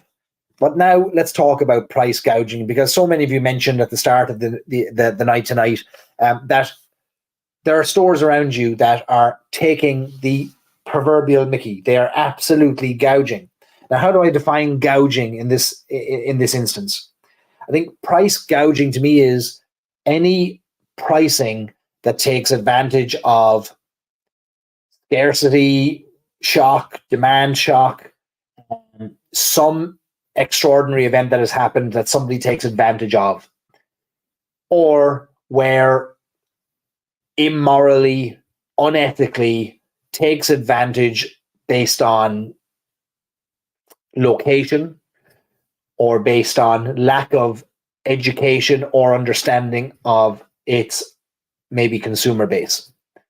So we know that when Irish whiskey comes to the United States, it is bought at the same price from the whiskey company or supplied at the same price across the board. So if a bottle of Middleton Very Rare in one state costs, and I know there are controlled states, 16 of them, that set the pricing on what they charge, those typically tend to be on the lower end. They don't typically tend to be the gouging. The gouging tends to happen in the non-controlled states where retailers can set whatever price they want. And so we'll see a Middleton Very Rare in a controlled state go for $250, and we'll see it go in a non-controlled state for $350. Or we'll see a Blue Spot go for $150 in a controlled state, and we'll see it go for $700 in a non-controlled state. So I hate price gougers because they help nobody except themselves. And in the end, they don't even help themselves because they lose custom, they don't build community, they don't build loyalty, they don't help the industry. They might line their pockets once, but you can rob anybody once, as a wise man told me once. You can't rob them all just as easily a second time. So price gouging upsets me no end because it gives everybody a bad taste and it can have a very harmful effect on the industry.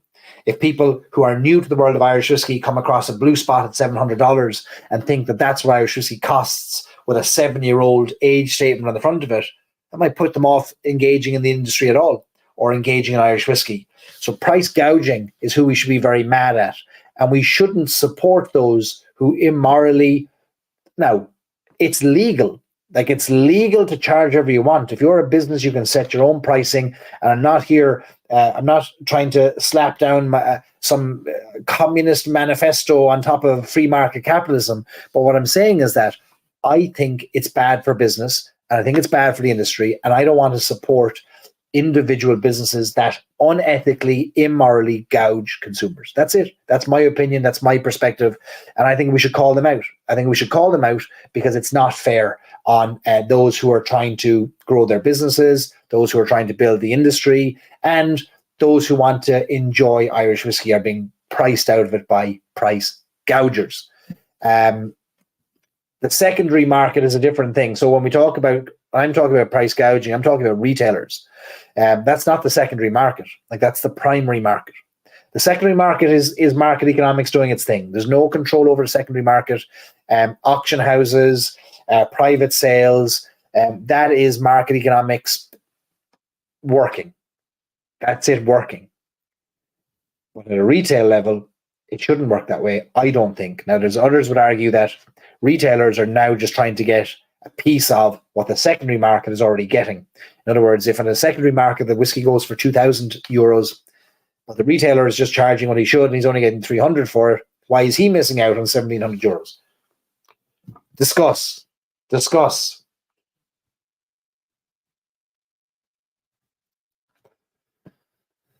Okay, let me have a sip.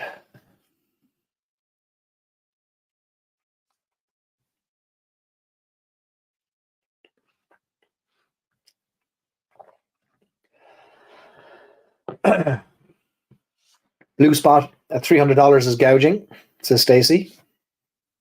I agree.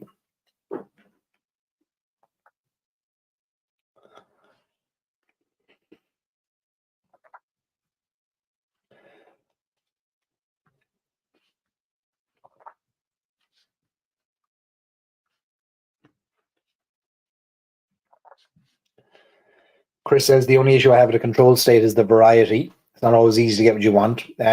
Some states it's not. No, you're right. Ohio gets quite a bit, says Stacey. Yeah, absolutely. I mean, Ohio has an unbelievable selection, almost all the Irish distillers products. And now over the next few weeks, or the next few months leading up to March, dozens more Irish whiskies hitting the shelves in Ohio again. Lisa says, it's why I don't support more local shops in New York. On top of the gouging, they love telling me how bottles such as Blue Spot are allocated. Yeah. I mean, that old chestnut, you know. I hate that too.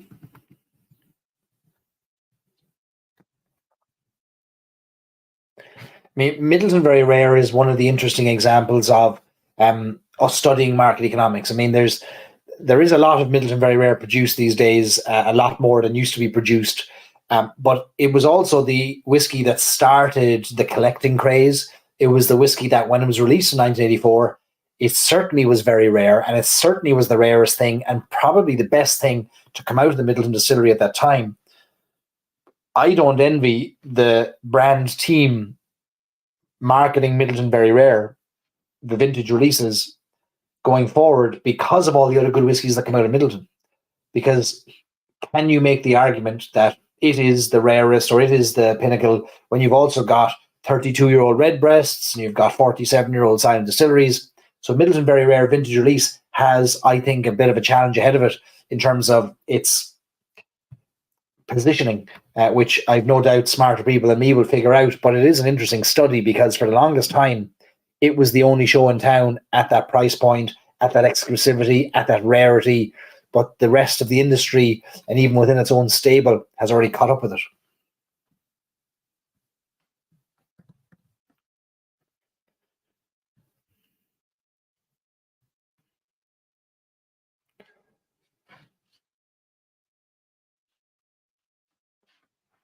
Okay.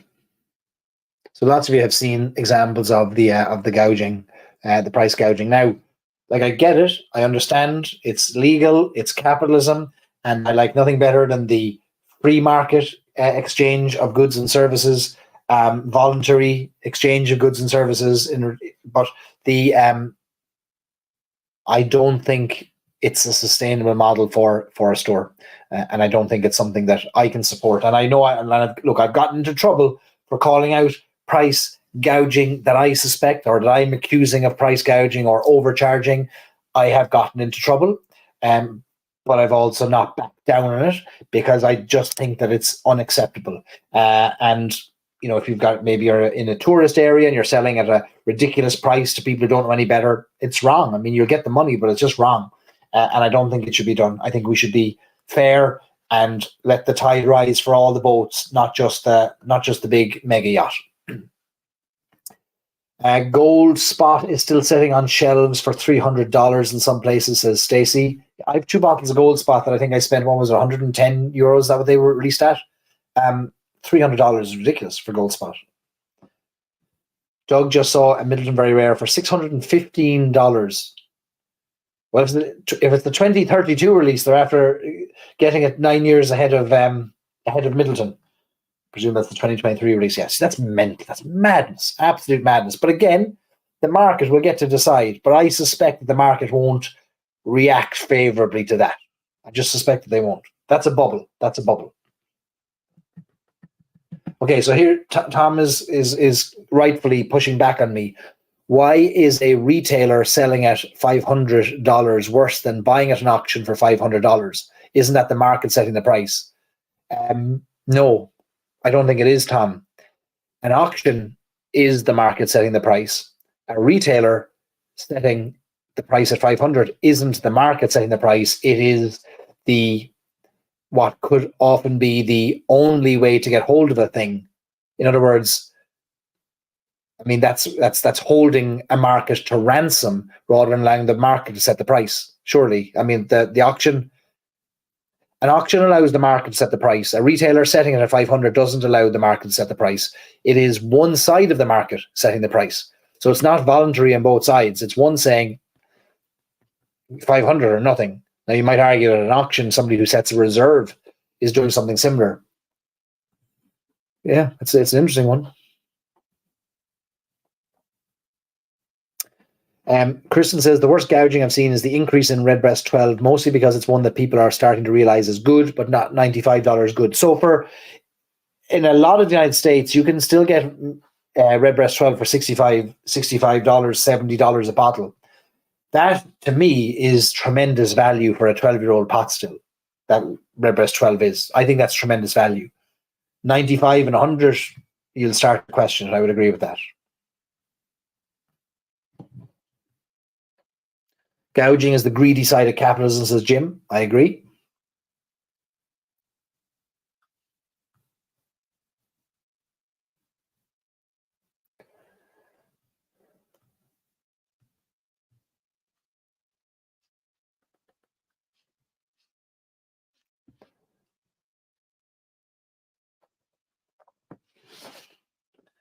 So when I talk about who we should be angry at, which is the question, what or whom should we be mad at?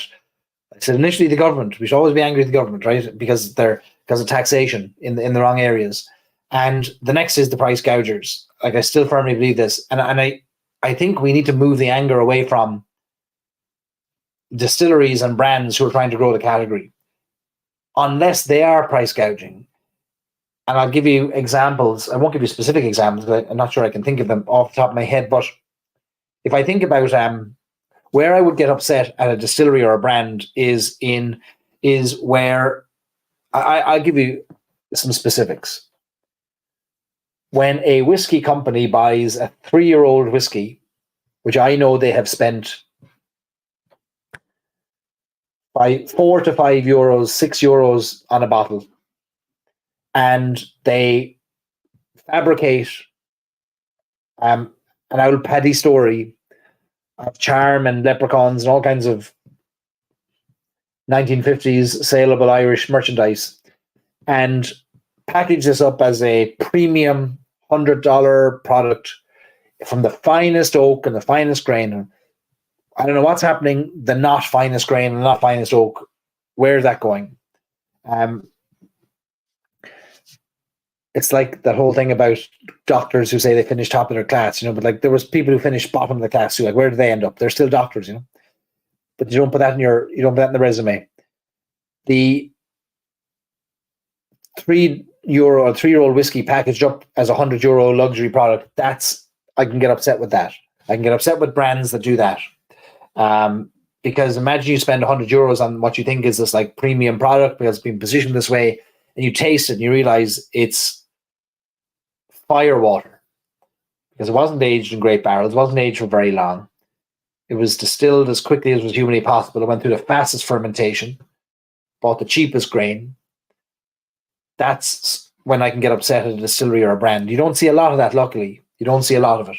And luckily, most of the whiskey coming out of Ireland today is great quality whiskey, and it's being released at the right time, or it's not being released in a bad state. Not yet. Even a UFC fighter represented whiskey isn't released at 3 years of age. Even they wait till they're 4. Ted says if it sells at $500, it sells. If it doesn't, it doesn't. Auction or retail, agree the excise tax and VAT is too high. Yeah.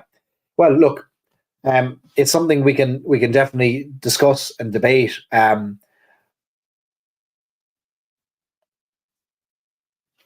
don't believe that a retailer, that's in the best interest of a retailer and customer or the whiskey industry when a retailer sets the price at an irrational multiple of what it is in other places for no reason other than pocket lining.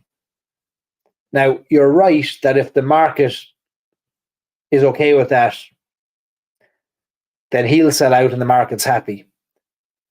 But I just don't think that is what is happening. And if it is, maybe I'm wrong. But if it is happening, it's a bubble and it's not sustainable. Because I don't think a business can forever gouge like that and get away with it. Maybe I'm naive.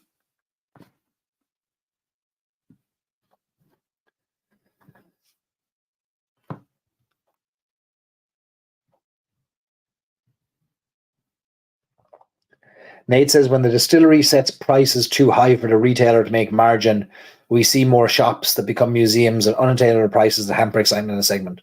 Yeah, look, I'll be honest, I don't know of many distilleries that are setting the price too high, in the sense of, when I say too high, the cost bases vary so widely amongst the distilleries.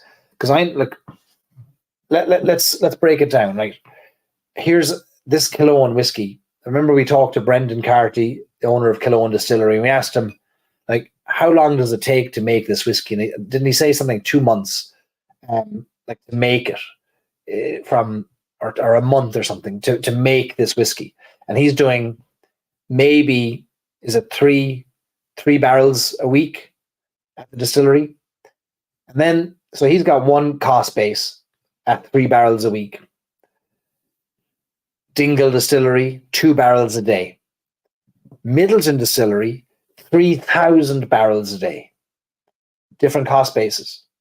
So there isn't one rule, I'll admit, across the board, that a certain size distillery never gouges or never sets the price too high, or a big distillery always has economies of scale. It's so individualized. I'll agree with that. But you're right that we don't want to see anybody setting the price too high that it doesn't move. But again, the market will do its thing there, like, in the sense of, if it does sit on the shelf and it doesn't move, that's bad business all around. If it could have gone into the shop cheaper and the shop could have priced it cheaper. And that's the whole pull and push of it all, and trying to figure out where's the sweet spot and what's going to work. And it's a tough one. It is really a tough one. Okay.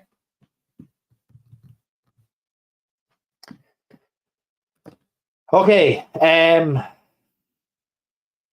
keep talking about pricing. I'll go blue in the face. I'm out of breath from it. I need a drink.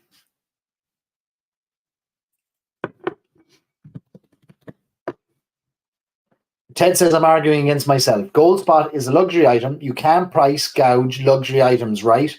Shouldn't be upset if a car dealer is charging an extra 100,000 for the Lamborghinis. Right, let me think about that one.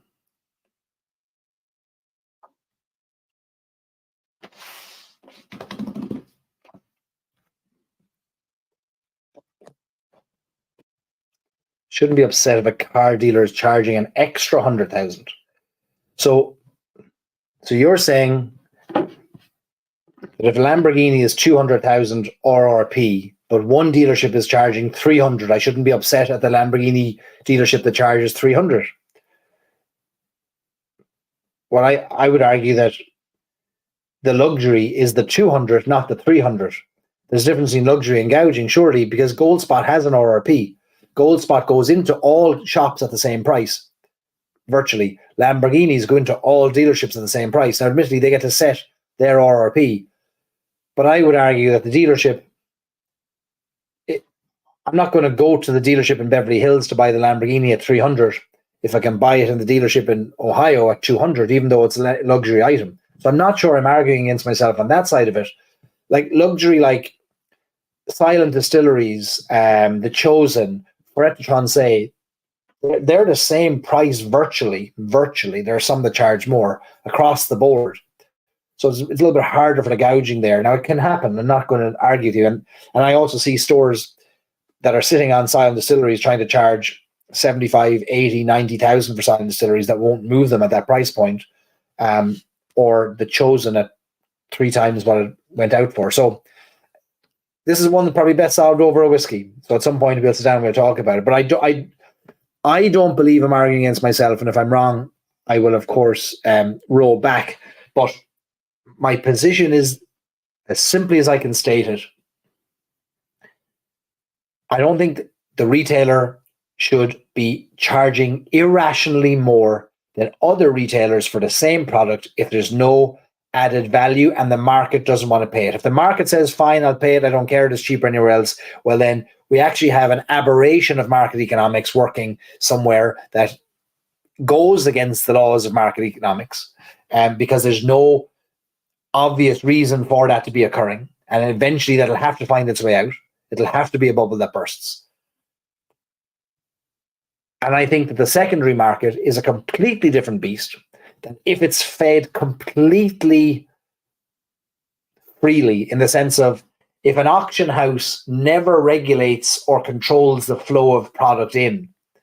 So if somebody drops off 1,000 bottles of one thing to an auction house And they don't ever say, stop, we only take 10 of those. In other words, they don't control the market. Then the secondary market should be allowed to do its thing, where 1,000 products flooding the market will drive down the price. That can't happen on that side you're talking about, where one retailer sets the price of gold spot super high. I don't think. Anyway, we'll discuss it over a kilo one. That's it. That's the solution. That's the solution. All right. Let's talk about some stories and sips things. I want to share with you our upcoming blind tasting. Many of you ordered tasting kits, which have shipped. Most of you would have got them. More on the way. Teeling, blind tasting, November 16th, folks. November 16th. Mark your diaries. November 16th. If you missed our great chat, 2 hours of a deep dive into the history of distillation with Fionnán O'Connor, then you've missed out. Folks, that was an education. That was worth a year of your subscription to the club, that 1 2-hour session with Fionnán last week. It's on our website. Go watch the replay if you didn't get to watch it. Download it to your phone. Listen to it as a podcast when you're driving. Like, it's an education, because we're talking here about the current day and pricing, and we're in such a small micro period of whiskey history that we need to understand how we got here.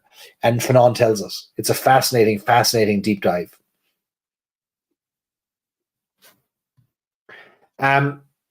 Then let's talk about our next club whiskies. I've teased them. They're coming from independent bottler Daithí O'Connell, who is at the mercy of all of the cost increases across the globe, because he is a small business. But I want to share with you what our next club whiskies are. I teased them previously, folks. Our next 2 club whiskies, we're sharing a pair of 5-year-old pot still whiskies. These are 2 5-year-old pot still whiskies that have been aged, 2 individual single casks that have been aged differently. One has been finished in an Amontillado sherry cask. They are released at cask strength, 57% and 59%. And the second whiskey is a 5-year-old single pot still that has been rested for 6 months in a bill fill peated single malt cask. These are fantastic 5-year-old whiskies. I tasted these with Daithí a few months ago. As soon as I tasted the Amontillado and the pot still the 2 pot stills that were rested and finished in the Amontillado and the bill fill cask, so we have to have these. These are phenomenal whiskies. I think you're going to really like them. They're going to be released as a pair or individually. So we'll have a combination kit. We're going to be, we're waiting on labels. Supply chains and logistics in the supply chain world are holding us back. We're about 10 days away from labels, and then I'm going to go help bottle them. We're going to bottle them up, and Daithí is also giving 150 sets of tasting kits, 3 extra whiskies per tasting kit. That's 450 whiskies going to be, so individual samples that will go into these kits. So what we're going to do is we're going to put together a birthday kit. So our 2-year anniversary, it was technically last week, but we'll celebrate it in the next few weeks. Our 2-year anniversary for the Stories and Sips Whiskey Club is going to have a birthday pack, which includes these 2 whiskies, 3 samples from Daithí, a tasting glass, coasters, glass toppers, stickers. A whole birthday kit is going to be assembled. If you want to buy the 2 together, if you want to buy a whiskey individually, we'll have them available as well. We have 250 bottles of each. We'll put 150 of each into the kits. We'll leave 100 approximately of each out as individuals. We're donating the bulk of the proceeds from these whiskies to charity to celebrate our 2 years. We're going to donate them to Cork Penny Dinners, which is a vital service providing meals to those who can't afford their next meal. And so we're at the same time, we're bringing the price of these down as affordably as we possibly can for you. Expect these to be in and around $89 each. And that's with your shipping subsidized. Remember, for you to get these bottles any other way from Ireland would cost you $40 to $60 a bottle. Our shipping is $25 per bottle. It'll be a bit cheaper if we buy the bundle as well. All right. So we've loads of swag coming as well with these coasters, glass toppers, stickers, and tasting kits from Daithí O'Connell as well. So get excited about that, folks. That'll be in your hands in November as well. Really excited about these. So we'll do a tasting of these with Daithí. We'll have a birthday event online. Maybe we'll have a musician. Maybe we'll sing a song. A Amontillado sherry cask. We've never done this before. And then rested in a peated cask. It's not a peated whiskey. It was rested, finished in a cask that used to contain a peated whiskey. And it actually gives it a remarkable flavor profile of lemon meets barbecue. It's the most unusual in the best way. If you think about our peated single malt from Shorecross was a very heavily peated orange profile, orange citrus profile. This is the lightest little dusting, as if you walked through a room where somebody was smoking in it. But then somebody on the other side of the door started squeezing lemons. That's what you're getting here. Really unusual profile in the best way. It makes for two lovely, light, vibrant whiskies, and I think you're going to really enjoy them. How do you have the ability to buy, asks Nate.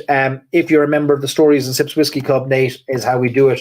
Storiesandsips.com/club. So we have a whiskey club. We release whiskies every few months, and we do tasting kits every few months as well. It costs $20 a month to join.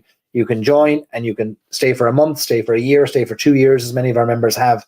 And we've got 8 whiskies coming in 2024, a minimum of 4 tasting kits in 2024, monthly Meet the Maker events where you get to have private Zooms with the movers and shakers in the world of Irish whiskey, people from some of the most famous distilleries and the most famous whiskey makers in Ireland join us for personal one-on-one, one to the group Zooms where you can open up your video and open up your microphone and chat to the people who make your favorite whiskies. We'll have one every month. Membership fee as well. So all that for $20 a month. And if you're a member, you'll get the notification of when these go live. If you're not a member, you won't. We don't sell them outside of the club. They're only available to club members. Single casks. You can't get them anywhere else in the world. And we've had some, these will be our 7th, 8th. Is it our 8th and 9th releases? Number 8 and number 9, if I've done the math correctly. This will be our 8th and our 9th release. Primary cask maturation was bourbon. Mark, yeah. The first 4.5 years, or 3 years, I think, in the case of the Amontillado. The Amontillado pot still actually transferred out of the bourbon the week we launched our whiskey club and has spent the last 2 years in Amontillado cask. The bill fill is a little bit shorter. It's either a 6 or 9 month finish in the bill fill cask. Johnny says, the best $20 you could spend each month. Thanks, Johnny. I'd say the same, but then I'm biased. McGulla says that Shorecross bottle is still my favorite to date. You know, it's one of my favorites too, honestly. It's one of my favorite whiskies that we've ever released. And we're going to do another Shorecross whiskey in 2024. So, and it's an exciting one with a stout component to it, a stout beer component as well. Eamon asks, is the swag only if you buy both bottles? Yeah, Eamon, we're creating a birthday kit. So a kit for all of them. We'll probably be able to throw a few coasters into the individual bottles, but all of the other bits are going into the kits, just like a big birthday, gift box, really. Daithí will be doing a Zoom. Kristen, yeah, he will be doing a Zoom. We'll do a Zoom tasting for those 2 whiskies. We might do a tasting the same night with the 3 samples he sends if you've opted to get the tasting kit, the big kit as well. So look, the goal is to put a bundle together that's as reasonable as possible for you all, and celebrate 2 years in business as a club, support a local charity, and support Daithí as well. What's interesting about these 2 releases, and I was thinking about it only a couple of weeks ago, long before I had this thought of this night of talking about whiskey pricing in mind, but I was thinking about sharing with you when we release a club whiskey, where that money goes, because this next release, every aspect of it supports independent businesses. So the whiskey was distilled originally at Great Northern Distillery, which is an independently owned distillery in Ireland. It was bought by Daithí O'Connell. W.D. O'Connell is an independently owned and family-run business. It'll be fulfilled through Lighthouse Drinks, the parent company of Irish Malts, privately held, independent, family-run business, sold through Stories and Sips, an independent, privately held, family-run business, and everyone along the way gets a piece of this. So you're supporting independent businesses from Great Northern Distillery to Dahi O'Connell to Lighthouse Drinks to Stories and Sips, and I think that's a good news story because we get to plow it all back into the businesses. So I think that's another bit of icing on the cake for these whiskies. I have to figure out the price for the kit, Chris. There'll be a marginal saving based on the shipping, I think. So the bottles, I think, are $89 the last time. The exchange rates are screwing us at the moment. But if I look at let me see here, we'll do some back of the napkin that you won't hold me to here, but back of the napkin maths, 89, 178. So if you were to buy the two bottles individually, it'd be $178, and then there would be $50 shipping if you're buying them both individually. So, yeah, I suspect it's going to be in and around $215, including shipping. I suspect, but I'll do the final math on that.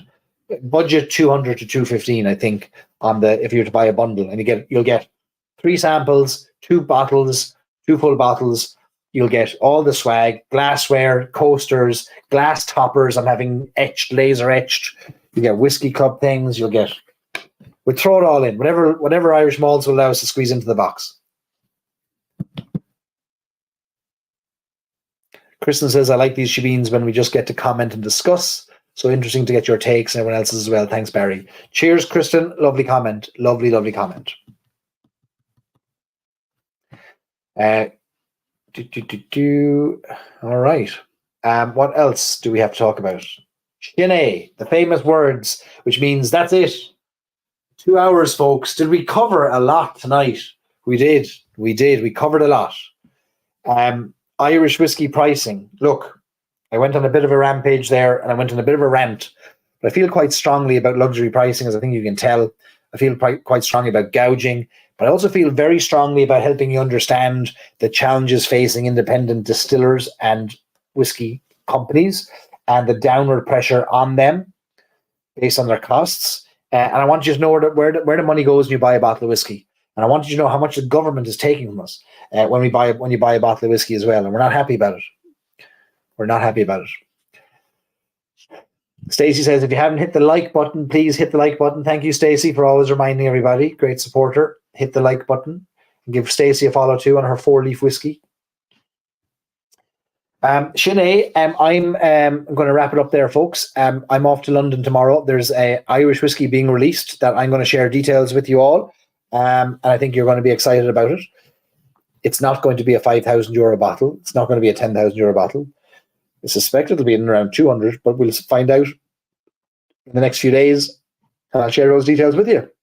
Mark says, one of the more fun discussions, all great inputs. Yeah, I thank you all for your inputs. Seriously, great inputs, great debate, great discussion. I love it. Civilized debate. I think we both agreed and disagreed, but we were civilized about it. And I like that. And we'll do more of that. And Lauren missed out on giving us her perspectives and opinions, but we'll demand that she assembles her thoughts and gives us a Cliff Notes version when she comes back. Not a celebrity whiskey, no, Kristen, unless you count the distiller as a celebrity, which all distillers in my mind are celebrities. Jennifer said, great topic and learned a lot and loved the passion. Thanks, Jennifer. All right, folks, this will be up as a replay as soon as I press the end button so you can watch any aspect of this back. Do share it widely. Like, copy the link to this and put it in your Facebook pages. Copy the link to this and put it in your Twitter. Share this on email. Tell people who have an interest in whiskey to come and watch this, to tune in future. Every Sunday we do this. And hopefully, I share my thoughts and I'll be honest with you and open. And if I like something, I like it. And if I don't, I don't. And it's as simple as that. Sláinte, everybody. Have a good start to your week. And we'll catch up to you during the week. Sláinte, everybody. Thank you for joining.